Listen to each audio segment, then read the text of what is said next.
नमस्कार दोस्तों। तो आज हम इस वीडियो के अंदर GS2 के ऊपर कंप्लीट एनालिसिस और GS2 के क्वेश्चंस का कंप्लीट ट्रेंड्स देखने वाले हैं कि प्रीवियस ईयर में कौन कौन से टॉपिक से क्या पूछा गया। बेसिकली ये उन थीम्स के ऊपर डिस्कशन है जिनसे रिपीटेड क्वेश्चंस पूछे जाते हैं GS2 के अंदर। और GS2 एक ऐसा पेपर है जिससे आप काफ़ी ज़्यादा स्कोर कर सकते हो अपने UPSC CSC मेंस के अंदर। हमने एक पूरा कंप्लीट इसका वीडियो भी किया था, इसके पहले आपने देखा भी होगा, जहाँ पर हम ऑल इंडिया रैंक 1 के बारे में डिस्कशन कर रहे थे। लेकिन बाकी भी रैंकर्स का अगर आप जनरल मार्क्स देखोगे तो एटलीस्ट हर रैंकर GS2 के अंदर 100 से ऊपर नंबर ही स्कोर करता है। ये एक प्रचलन चला आता है क्योंकि GS2 एक मतलब एक हाई स्कोरिंग एरिया माना जाता है और सब एटलीस्ट GS2 में तो स्कोर करते ही हैं, भले वो GS3 में कम स्कोर कर रहे हो, 1 में कम स्कोर कर रहे हो, लेकिन GS2 ऐसा पेपर है जिसमें वो स्कोर करते ही और ठीक ठाक स्कोर करते हैं। एथिक्स और GS2 ये दोनों सब्जेक्ट्स ऐसे हैं जहां पर हर बच्चा बढ़िया स्कोर करता है और इसीलिए इनमें तो आपको स्कोर करना ही, आपके पास कोई ऑप्शन नहीं है इसको छोड़ने का या इसको वीक रखने का। अब यहाँ पर GS2 इसलिए थोड़ा सा और आसान इसलिए भी हो जाता है क्योंकि बाकी के लोग भी उसके ऊपर मेहनत कर रहे हैं। बाकी के लोग मेहनत इस चीज़ पर कर रहे हैं, स्मार्ट मेहनत कर रहे हैं कि हम उन टॉपिक्स को ज़्यादा अच्छे से पढ़ लें, हम उन टॉपिक्स के नोट्स अच्छे से प्रिपेयर कर लें जिनसे सवाल आते हैं। और अगर आप देखो, जो मैं अपनी रिसर्च कर रहा था, ये मैंने जब अपना मेंस दिया था तो उस समय पर ये रिसर्च तो करी हुई थी। उसके बाद फिर जब मैं इस लाइन में आया तो फिर इसको और अपडेट भी किया। और अभी जब मैं रिसर्च कर रहा था इस वीडियो के लिए तो हमने एक ट्रेंड देखा कि 90% जो मार्क्स हैं, 90% जो मार्क्स हैं वो कुछ 28 टॉपिक्स से आते हैं। मतलब 90% of the GS2 questions actually come from these 28 topics. और उन 28 टॉपिक्स में से कई सारे टॉपिक्स आज हम इस वीडियो के अंदर आपको डिटेल में दिखाएंगे भी, उनसे क्वेश्चंस भी दिखाएंगे, उनके डायमेंशंस भी दिखाएंगे और ये भी दिखाएंगे कि कैसे सवाल उससे पूछे जाते हैं और आप उसको कैसे हैंडल कर सकते हो, उसका क्या सॉल्यूशन हो सकता है और आप कैसे बहुत हाई स्कोर कर सकते हो। तो इस वीडियो को शुरू करते हैं, पर वीडियो को स्टार्ट करने से पहले एक बड़ी अनाउंसमेंट है अनअकैडमी टीम की तरफ से कि अगर आप UPSC CSC की प्रिपरेशन कर रहे हैं तो अनअकैडमी ने अपने फाउंडेशन कोर्स में आपको बड़ा यहाँ पर डिस्काउंट दे दिया है और डिस्काउंट के बाद ये फीस जो है वो 17,999 हो चुकी है। इसमें आप इसको ईजी EMI ऑप्शन पर भी अवेल कर सकते हो, 833 पर मंथ पर भी अवेल कर सकते हो। और ये वही फाउंडेशन बैच है जिससे इस बार रैंक 1 और रैंक 20 भी निकले। इसमें आपको इंडिया के बेस्ट एजुकेटर जैसे मृणाल सर, प्रतीक सर, सुदर्शन सर जैसे एजुकेटर्स यहाँ पर आपको इस बैच के अंदर पढ़ा रहे होंगे। लिंक इसके डिस्क्रिप्शन में हमने दे दी, उस लिंक पर क्लिक करके आप इस बैच को ज्वाइन कर सकते हैं। Now let us start without wasting any time, let us start straight away with the discussion of GS2। अब GS2 के अंदर 4 सब्जेक्ट्स हैं। यहाँ पर आपको पॉलिटी और कॉन्स्टिट्यूशन दिखाई दे रहा है, गवर्नेंस दिखाई दे रहा है, इंटरनेशनल रिलेशंस और सोशल जस्टिस। ये 4 सब्जेक्ट आपके GS2 में आते हैं। अब अगर हम इनमें से भी वेटेज की बात करें तो वेटेज में पॉलिटी और कॉन्स्टिट्यूशन पिछले कई सालों से उसका दबदबा रहा है हमेशा से। लगभग 10 क्वेश्चन, 9 क्वेश्चन, 11 क्वेश्चन तो पॉलिटी और कॉन्स्टिट्यूशन से रहते ही हैं। और ये ईयर वाइज मैं उसकी बात कर रहा हूँ, वेटेज की बात कर रहा हूँ। तो 2019 में 9 क्वेश्चन, 2020 में 10 क्वेश्चन, 2021 में फिर 10 क्वेश्चन, फिर 22 में 10 क्वेश्चन, फिर 23 में 11 क्वेश्चन, 24 में 10 क्वेश्चन, 25 में 10 क्वेश्चन। मतलब 10 क्वेश्चंस का आप एक मार्क मान करके चल सकते हो। 10 क्वेश्चन तो पॉलिटी और कॉन्स्टिट्यूशन से आते ही आते हैं, कोई इसमें डाउट की बात नहीं है। उसके बाद बाकी वेटेज आप देखोगे, बाकी का वेटेज कम है। यानी कि मेरा पॉलिटी और कॉन्स्टिट्यूशन के थीम्स भी ज़्यादा होंगे जो रिपीटेडली पूछे जा रहे होंगे और मुझे अगर सबसे ज़्यादा मेहनत करनी है तो पॉलिटी और कॉन्स्टिट्यूशन के ऊपर करनी है क्योंकि इससे सवाल आते हैं। लेकिन अगेन UPSC ने जो इस बार प्रीलिम्स में किया उसको लेकर के हम मेंस में भी काफ़ी चौकन्ना हो चुके हैं। तो आप प्रीवियस ईयर पैटर्न्स और ये सब बिल्कुल फॉलो मत करिए कि नहीं हाँ 10 क्वेश्चन ही आएंगे और उसी हिसाब से मैं अपनी प्रिपरेशन करूँ। हम सारा कुछ बराबर लेकर के चलेंगे और एटलीस्ट GS2 जैसे सब्जेक्ट में तो ऐसा कर भी सकते हैं कि सबको बराबर वेटेज देके सब बराबरी से पढ़ सकते हैं। अब इसमें आगे देखा जाए तो गवर्नेंस में वही आपके 4 से आप 3-4 क्वेश्चन मान सकते हो। गवर्नेंस से 3-4 क्वेश्चन आते हैं। एकदम इंटरनेशनल रिलेशन से एकदम फिक्स कर दिया है कि 4 क्वेश्चन हर साल ये लोग पूछते हैं, जो आपको यहाँ पर दिखाई दे रहा होगा। और सोशल जस्टिस से 2 क्वेश्चन कभी पूछा जाता है, कभी 3 क्वेश्चन पूछा जाता है, कभी 4 क्वेश्चन भी आ जाते हैं। लेकिन 4 क्वेश्चन जो है वो एक साल में 2023 में 4 क्वेश्चन पूछे गए थे, उसके बाद कभी 4 क्वेश्चन नहीं पूछे गए, तो 2 या 3 क्वेश्चन रहते हैं।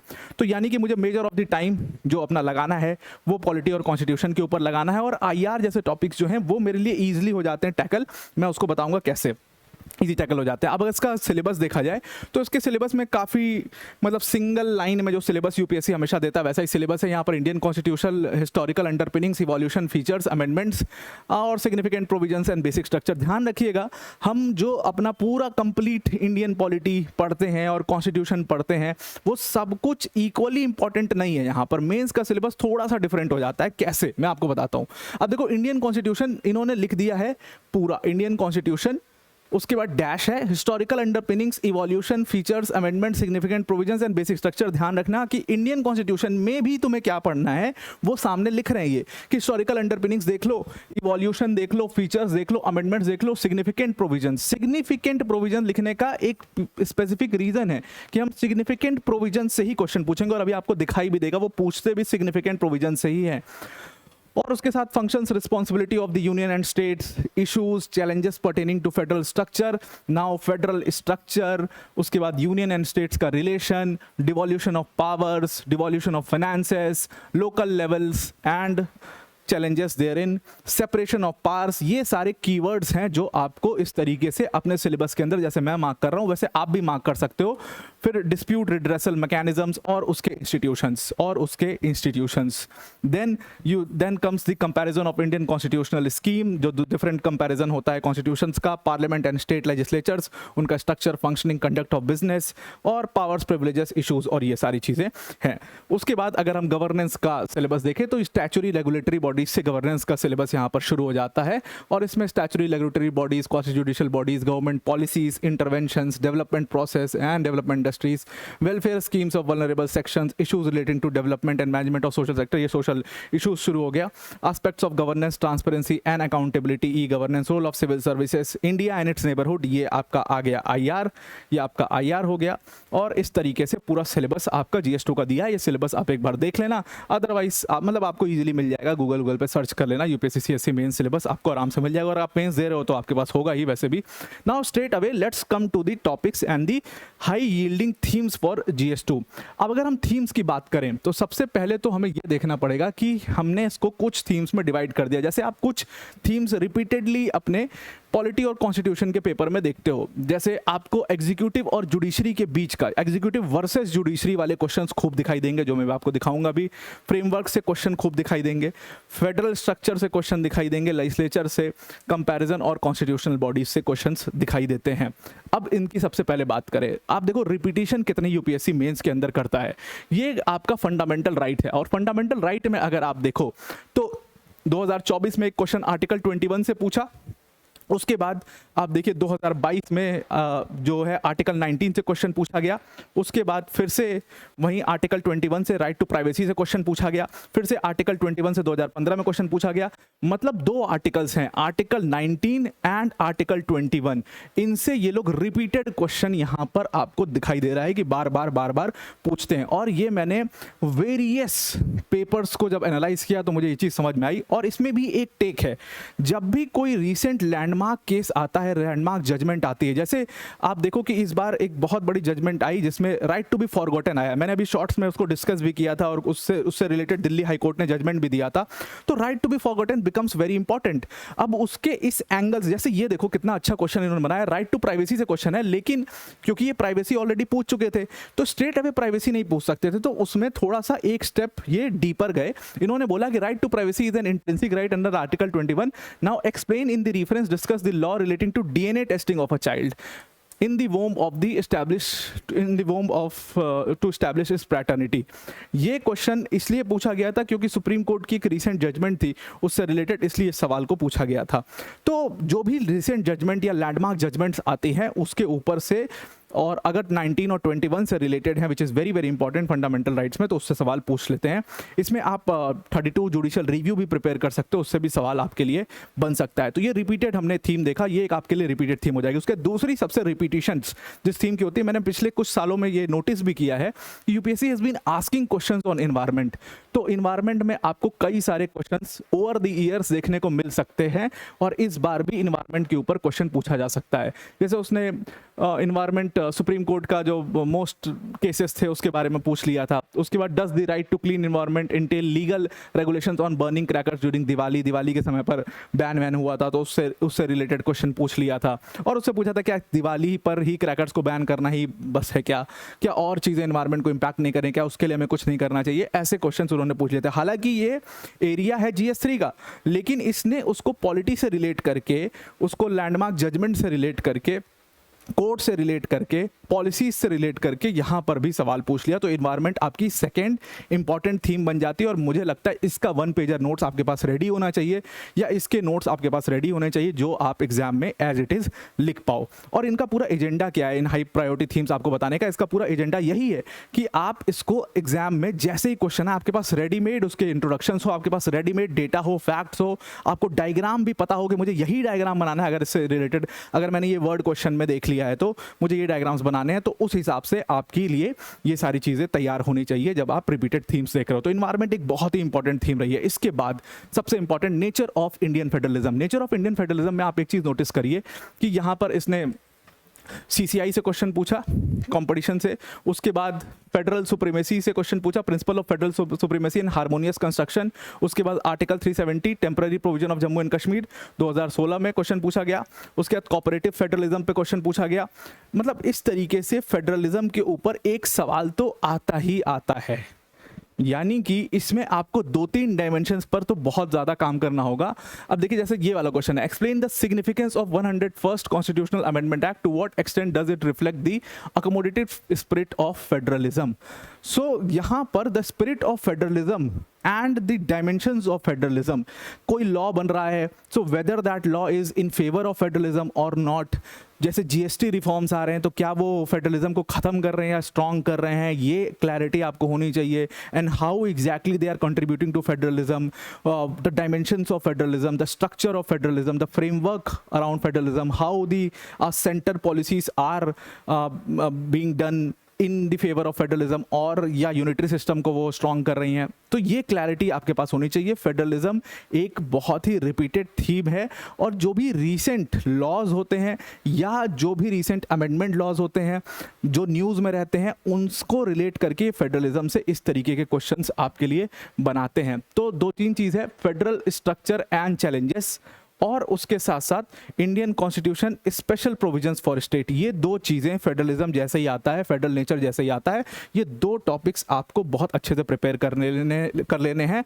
और इसकी सब थीम बहुत सारी बनती है, जैसे GST and cooperative federalism, competitive federalism, collaborative federalism, ये सारी इसकी सब थीम्स बनती हैं। ये सारी सब थीम्स आपके पास इनके नोट्स बिल्कुल प्रिपेयर होने चाहिए।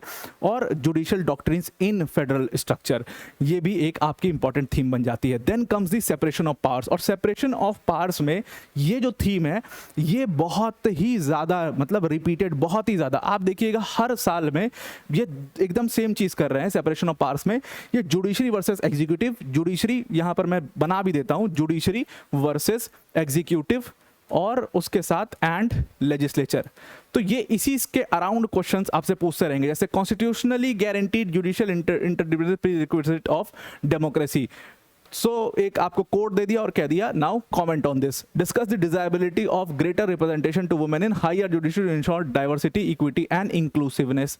Judicial legislation is antithetical to the doctrine of separation of powers as envisaged in Indian constitution. So you are seeing कि बार बार सेपरेशन ऑफ पावर्स में एक वर्ड बार बार रिपीट हो रहा है, that is judiciary, that is judicial independence, that is judiciary. So judiciary versus executive and legislature का आपको पैटर्न यहाँ पर दिखाई दे रहा है। तो अब मेरे इंपॉर्टेंट थीम्स या सब थीम्स क्या हो गए, सेपरेशन ऑफ पावर्स मतलब वेरियस ऑर्गन्स के मेरे पास नोट्स तैयार होने चाहिए, उनके बीच में क्लैशेस के, और सब थीम्स मेरी हो गई women in judiciary, PILs and judicial activism, judicial overreach वो भी एक हो गया, चेक्स एंड बैलेंसेस हो गया, रोल एंड ट्रिब्यूनल्स का रोल क्या है, ऑर्डिनेंस मेकिंग पावर का रोल क्या है। सो ये सारी चीज़ें जो हैं वो मेरी यहाँ पर सेपरेशन ऑफ पावर्स के अंदर एक रेलेवेंट इंपॉर्टेंट टॉपिक हो गया। दूसरा इंपॉर्टेंट टॉपिक यहाँ पर डिस्प्यूट रिड्रेसल मैकेनिज्म्स के ऊपर है और उस पर भी सवाल आते हैं, जैसे PIL है या और भी डिस्प्यूट रिड्रेसल मैकेनिज्म्स हैं और इंस्टीट्यूशंस हैं, उनके ऊपर भी इंपॉर्टेंट थीम है, उनके ऊपर भी क्वेश्चंस बनते हैं। और खास तौर से ये judiciary versus executive versus legislature, ये तो आप बिल्कुल बहुत अच्छे से प्रिपेयर करके यहाँ पर जाइएगा। Then comes the executive. Executive में एक बहुत ही रिपीटेड थीम है जो मैं आपको दिखाना चाहता हूँ। देखो 2018 में इन्होंने CAG से क्वेश्चन पूछा, राइट, उसके बाद फिर से CAG से क्वेश्चन पूछा, यहाँ पर फिर से CAG से क्वेश्चन पूछा गया और उसके बाद यहाँ पर आप देखोगे फिर से CAG से क्वेश्चन पूछा गया। तो रिपीटेड अगर आप पिछले 10 सालों में देखोगे तो 4 से 5 बार आपको CAG जो है वो रिपीटेड नजर आएगा और उसके डिफरेंट डायमेंशन, जैसे यहाँ पर the controller auditor general has a vital role to play, explain how this is reflected in the method and terms of his appointment. So here this is appointment and powers से question पूछा गया, how he exercises the power. Then यहाँ पर derive from article 149 of the Indian constitution, discuss whether the audit report of the CAG। उसके बाद यहाँ पर legality of expenditure बस ऑल्सो इज प्रायोरिटी। सो मतलब उसके ऑडिट रिपोर्ट से, उसकी पावर से, उसके ट्रांसपेरेंसी से, उसके अपॉइंटमेंट से, इन सारी चीज़ों से रिलेटेड यहाँ पर क्वेश्चंस बनते हैं। तो हमारा टॉपिक हो गया कॉन्स्टिट्यूशनल ऑफिस और उसमें खास तौर से रोल ऑफ CAG और CAG के अराउंड जो टॉपिक्स हैं, उसके जो डायमेंशन हैं, वो मुझे यहाँ पर एग्जीक्यूटिव के अंदर बहुत अच्छे से प्रिपेयर करने हैं। और सिर्फ CAG नहीं, अब CAG से काफ़ी क्वेश्चन आ गए हैं तो मुझे और भी जो कॉन्स्टिट्यूशनल ऑफिसेस हैं लाइक अटॉर्नी जनरल और इन टाइप के जो कॉन्स्टिट्यूशनल ऑफिसेस हैं, मुझे उसके ऊपर भी प्रिपरेशन कर लेनी चाहिए क्योंकि अटॉर्नी जनरल से भी यहाँ पर आपको क्वेश्चंस दिखाई दे रहे हैं। फिर जो पार्लियामेंट्री ऑफिसेस हैं, जो पार्लियामेंट्री कॉन्स्टिट्यूशनल ऑफिसेस हैं, उनके ऊपर भी मुझे डिस्कशन बल्कि कर लेनी चाहिए। जैसे स्पीकर वगैरह के ऊपर आपको डिस्कशन कर लेनी चाहिए, आपको आपके नोट्स बिल्कुल उस पर रेडी होने चाहिए और उनकी ट्रांसपेरेंसी और उनकी जो न्यूट्रलिटी उसके ऊपर कई बार सवाल होता है, उस पर भी आपको प्रिपरेशन कर लेनी चाहिए। Then comes the governance part और इसमें स्टैचुरी बॉडीज जो है वो उनका फेवरेट, और उसमें भी स्टैचुरी बॉडीज के अंदर भी वो सेलेक्टिव फेवरेटिज्म है, तो वो ह्यूमन राइट्स कमीशन से खूब क्वेश्चन पूछते हैं। ह्यूमन राइट्स कमीशन आपको यहाँ पर दिख रहा है, फिर national commission for schedule caste आपको दिखाई दे रहा है, नेशनल कमीशन फॉर वुमेन दिखाई दे रहा है, फिर ह्यूमन राइट्स कमीशन पर क्वेश्चन दिखाई दे रहा है। उसके बाद यहाँ पर आपको दिख रहा होगा कि कंपटीशन कमीशन ऑफ इंडिया के ऊपर उन्होंने क्वेश्चन पूछा है। तो CCI बहुत ज़्यादा इंपॉर्टेंट है और मुझे लगता है कि इस पर क्वेश्चन रिपीट इस साल भी हो सकता है। CCI काफ़ी ज़्यादा, क्योंकि न्यूज़ में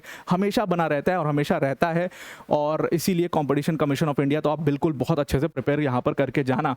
बल्कि आप सारे इस तरीके के कमीशंस, ना ही सिर्फ CCI बल्कि human rights commission, national commission for schedule caste, schedule tribes, national commission for women, ये सब के ऊपर एक अच्छी प्रिपरेशन आप अपनी कर लेना और इस पर आपको रिपीटेड थीम्स, रिपीटेड क्वेश्चंस दिखाई देंगे। देन SHGs उनका हमेशा से फेवरेट रहा है। SHGs के ऊपर उन्होंने डिफरेंट एरियाज से क्वेश्चन यहाँ पर पूछे हुए हैं, जैसे मैं आपको दिखा देता हूँ। Welfare schemes of vulnerable sections के ऊपर क्वेश्चन हैं, फिर development process and the role of NGOs, उसके बाद welfare schemes for vulnerable sections, ये उनके कुछ फेवरेट इस एरियाज रहे हैं जहां से वो क्वेश्चंस पूछते हैं, और इसमें SHGs का रोल एग्जैक्टली क्या है उसके ऊपर वो क्वेश्चंस पूछते हैं। सो ये आप ज़रूर से अच्छे से इसके नोट्स प्रिपेयर कर लेना। अब जो भी कुछ मैं आपको यहाँ पर बताते जा रहा हूँ, जैसे E-गवर्नेंस है, E-गवर्नेंस एक बहुत ही ज़्यादा इंपॉर्टेंट टॉपिक है, बहुत ही ज़्यादा इंपॉर्टेंट टॉपिक है। लगभग हर साल आपको E-गवर्नेंस के ऊपर क्वेश्चन दिखेगा, मतलब इसके ऊपर तो आप एक श्योर शॉर्ट क्वेश्चन मान सकते हो। उसके सारे डायमेंशंस आप प्रिपेयर कर लो, जैसे रोल ऑफ इंफॉर्मेशन, जैसे चैलेंजेस इन ICT, जैसे digital revolution and governance, digital divide, limitations of E-गवर्नेंस, इंटरैक्टिव सर्विस मॉडल, इसके जितने मॉडल्स हैं वो सारे प्रिपेयर कर लेना। इस टॉपिक से तो आपको एक श्योर शॉर्ट क्वेश्चन, लगभग हर साल आपको एक श्योर शॉर्ट क्वेश्चन E-गवर्नेंस से तो मिल ही जाएगा और रिपीटेड ये आपको दिखाई देगा। Then comes the most important topic, that is the role of civil services in democracy. Role of civil services in democracy, transparency, उसकी अकाउंटेबिलिटी, उसकी न्यूट्रलिटी, इन सारी चीज़ों के ऊपर ये क्वेश्चंस पूछते हैं। लेकिन इसका बहुत ज़्यादा ओवरलैप जो है, काफ़ी आपको ओवरलैप जो है वो एथिक्स के साथ भी देखने को मिलेगा। तो न्यूट्रलिटी, इफेक्टिवनेस में क्या रिफॉर्म्स चाहिए, कैसे और ट्रांसपेरेंट बना सकते हैं इस पूरे सिस्टम को, कैसे और डिजिटलाइज बना सकते हैं इस पूरे सिस्टम को, वो आपको यहाँ पर अच्छे से प्रिपेयर करना चाहिए। तो ये जो भी मैं थीम्स बता रहा हूँ जिनके ऊपर श्योर शॉर्ट क्वेश्चन है, उसके तो आप नोट्स 1 पेजर्स आपके पास रेडी होने ही चाहिए। उसके बाद आता है सोशल इश्यूज, और सोशल इश्यूज में उनका हेल्थ से खूब क्वेश्चंस बनाते हैं। देखो 3 टॉपिक्स हैं यहाँ पर, आप बल्कि चाहो तो यही 3 टॉपिक्स प्रिपेयर करके भी जा सकते हो और आपको यहाँ से 2-3 सवाल मिल जाएंगे। एक हेल्थ है, दूसरा आपको हंगर दिखाई देगा और तीसरा पावर्टी दिखाई देगा। Hunger and poverty go side by side, आपको बार बार उसमें बजट में क्या है और उसके फिर उसके कितने अलाउंसेस हैं, क्या है, poverty and mall nutrition create a vicious cycle adversely affecting human capital formation, तो उससे रिलेटेड क्वेश्चंस आपको मिल जाएगा। तो ये 3 टॉपिक हैं, एक हेल्थ, उसके साथ में पावर्टी और हंगर। ये 3 टॉपिक्स अगर आप सोशल जस्टिस में प्रिपेयर कर लेते हो, 3 टॉपिक्स भी अच्छे से प्रिपेयर कर लेते हो, इसके डायमेंशंस भी प्रिपेयर कर लेते हो, तो social justice is done and dusted. Then comes the IR वाला पार्ट, और आईआर वाले पार्ट में इनका स्पेशल कुछ रिपीटिशंस रहते हैं। जैसे नेबरिंग कंट्रीज के अंदर अगर आप देखोगे तो श्रीलंका इन्होंने यहाँ पर भी पूछा 2022 में, और एक बार पहले भी पूछा था लगभग 2000 आई थिंक 15-16 के करीब इन्होंने श्रीलंका के ऊपर एक क्वेश्चन और पूछा था। राइट, एक क्वेश्चन इन्होंने श्रीलंका के ऊपर, यस ये रहा, इन्होंने श्रीलंका के ऊपर 2013 में भी क्वेश्चन पूछा था। उसके बाद मालदीव्स के ऊपर इन्होंने अभी क्वेश्चन पूछा था। तो नेबरिंग कंट्रीज में अगर आप देखिए तो 2-3 इनके फेवरेटेस्ट एरियाज हैं। जैसे श्रीलंका पर ये सवाल पूछते हैं या उससे रिलेटेड जो ऑर्गेनाइजेशन है उस पर सवाल पूछ लेते हैं, जैसे बिम्स्टेक, सार्क, उनका कंपेरिजन, इस टाइप के क्वेश्चंस आपके सामने। सार्क देखो यहाँ पर फिर से पूछा हुआ है, तो neighbouring countries and their groupings उसके ऊपर ये सवाल यहाँ पर बना लेते हैं। सार्क, बिम्स्टेक, श्रीलंका, बांग्लादेश, मालदीव्स, ये 2-3 जो कंट्रीज़ हैं इनके ऊपर आपके लिए सवाल बन सकते हैं। अफगानिस्तान मुझे एक बहुत ही प्रोबेबल सवाल लगता है, बन सकता है अफगानिस्तान के ऊपर क्वेश्चन, आप इस बार पढ़ के जाना, उसको हो सकता है सवाल आपका बन जाए, क्योंकि एकदम न्यू टाइप ऑफ डिप्लोमेसी हम उस तरफ देख रहे हैं। ईरान के ऊपर क्वेश्चन बन सकता है, तो वो आप देख लीजिएगा एक बार। उसके अलावा हम बायलैटरल रिलेशंस की बात करें तो उसमें एक तो थीम बहुत ज़्यादा repeated, that is Africa. Africa, Asia's growth story, the next few are expected to be Africa. Africa, Africa आपको मतलब रिपीटेड टाइम्स अफ्रीका वहाँ पर दिखाई देगा। और सिर्फ यहीं पर नहीं, बल्कि आपको डिफरेंट और भी जीएस पेपर्स में, यहाँ पर भी 2016 में अफ्रीका से क्वेश्चन वर्ल्ड हिस्ट्री के अंदर पूछा गया, फिर ज्योग्राफी में पूछ लेते हैं कई बार, फिर आईआर में तो पूछते ही हैं, आईआर में तो हर बार अफ्रीका के ऊपर एक सवाल पूछ लेते हैं लगभग। तो मतलब डिफरेंट और भी सब्जेक्ट्स में अफ्रीका के ऊपर ये क्वेश्चंस जरूर से पूछते हैं। तो इंडिया अफ्रीका रिलेशंस तो आप बहुत अच्छे से प्रिपेयर करना, मतलब पढ़ना सब कुछ है, मैं सिर्फ ये हाई यील्डिंग थीम्स बता रहा हूँ कि इनको आप पहले प्रिपेयर कर सकते हो, इनके नोट्स आप पहले प्रिपेयर कर सकते हो, इनके पीवाईक्यू सॉल्व कर सकते हो, इनके सारे डायमेंशंस क्लियर कर सकते हो। अब इसके लिए आपको करना क्या है, ये जितनी भी थीम्स मैंने आपको बताई, इन थीम्स के आपको 1 पेजर नोट्स प्रिपेयर कर लेने हैं। 1 पेजर नोट्स क्या, 1 पेज में ही आपके सारे डायमेंशन छोटे छोटे एक पॉइंट में लिखे हों, ताकि आप उसको रिवाइज मल्टीपल टाइम्स रिवाइज कर पाओ, उसी पे छोटा छोटा डायग्राम बनाओ। और 1 पेजर नोट्स अगर आपको जानना है कि कैसे बनाते हैं, तो मैं इसके ऊपर भी एक कंप्लीट पूरी वीडियो आपके लिए लेकर के आऊंगा, जहां पर मैं अपने मेंस के टाइम के नोट्स, जिससे मैंने अपना मेंस दिया था, वो 1 पेजर जो मैंने तैयार किया था और बाद में उसको मैंने और इंप्रूव भी किया, वो आपको शो कर दूंगा। आप जरूर से कमेंट करिएगा। तो आई होप आपको पूरा समझ में आ चुका होगा कि कौन सी हाई यील्डिंग थीम्स हैं और किसको कितना पढ़ना है। आज के लिए इतना ही। Thank you and have a nice day.